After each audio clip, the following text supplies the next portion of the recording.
Uji materi Undang-Undang Informasi dan Transaksi Elektronik (UU ITE) yang diajukan oleh Roy Suryo, T. Fauzia Tiasuma, dan Rismon Sianipar dinyatakan tidak jelas atau kabur oleh Mahkamah Konstitusi (MK). Melalui putusan yang dibacakan pada Senin, 16 Maret 2026, MK tidak menerima uji materi Roy Suryo DKK. Namun begitu, Roy Suryo CS akan kembali mengajukan pengujian serupa ke MK dalam waktu dekat. Namun kali ini hanya Roy dan Tifa saja, tanpa Rismon. Tentu nanti pengajuan berikutnya adalah hanya kami berdua. Hanya prinsipalnya saya dan Dr. Tifa, kata Roy usai sidang di kawasan MK, Jakarta Pusat. Pengajuan tanpa Rismon itu berkaitan dengan perbedaan pandangan di antara mereka. Apalagi setelah Rismon bertemu dengan Presiden ke-7 RI, Joko Widodo di Solo, Jawa Tengah. Hal itu ditegaskan oleh kuasa hukum Roy Suryo DKK, Refli Harun. Sejak Rismon mengajukan restoratif justice dan kemudian ke Solo ya dengan pengawalan ketat oleh penyidik gitu. Kita sudah memutuskan tidak lagi menjadi kuasa hukum atau penasihat hukum Rismon, kata dia.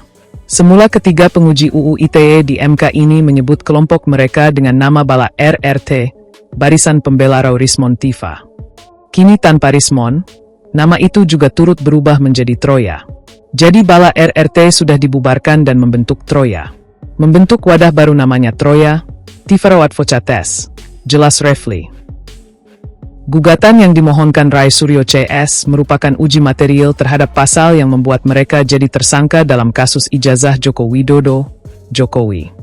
Pasal tersebut adalah pasal 310 ayat 1 KUHP, pasal 311 ayat 1 KUHP, pasal 433 ayat 1 UU 1 2023, 434 ayat 1 UU ITE, pasal 27 UU ITE, pasal 28 ayat 2 UU ITE, pasal 32 ayat 1 dan ayat 2 UU ITE, dan pasal 35 UU ITE. Kuasa hukum Roy Suryo dan kawan-kawan, Refli Harun menuturkan, Roy Suryo DKK merupakan peneliti yang tengah meneliti ijazah Presiden ke-7 Republik Indonesia Jokowi. Namun dalam perkembangannya, Polda Metro Jaya telah menetapkan Roy Suryo DKK sebagai tersangka atas kasus tudingan ijazah palsu Jokowi.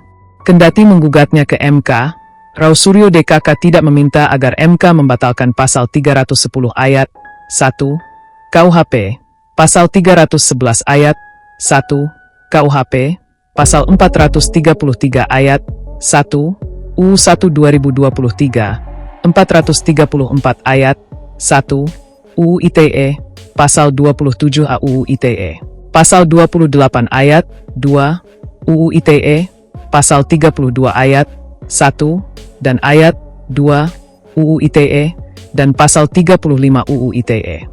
Ketua MK Suhartoyo mengatakan menemukan ketidakjelasan dalam rumusan permohonan Roy Suryo DKK, terutama pada bagian petitum yang tidak diuraikan secara jelas dalam posita atau alasan permohonan. Sedangkan terhadap subjek hukum lainnya yang menjadi ruang lingkup dalam norma-norma akuo tidak dikecualikan atau tetap diberlakukan. Ucap Suhartoyo dalam sidang di MK, Jakarta, Senin, 16 Maret 2026. Mahkamah juga menilai petitum yang diajukan justru menunjukkan kepentingan yang sangat spesifik bagi para pemohon. Menurut MK, jika norma yang dipersoalkan dimaknai seperti yang diinginkan pemohon, pemaknaan tersebut berpotensi berlaku secara umum.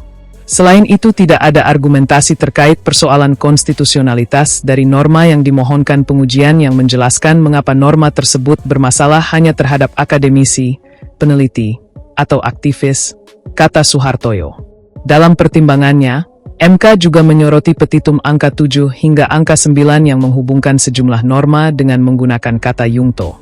Menurut Mahkamah, rumusan tersebut tidak lazim dan sulit dipahami maksudnya. Akibat rumusan tersebut, Mahkamah menilai sulit memahami tujuan sebenarnya dari permohonan para pemohon. Tidak terdapat keraguan bagi Mahkamah untuk menyatakan permohonan-permohonan akuo tidak jelas atau kabur atau obskur, ujarnya.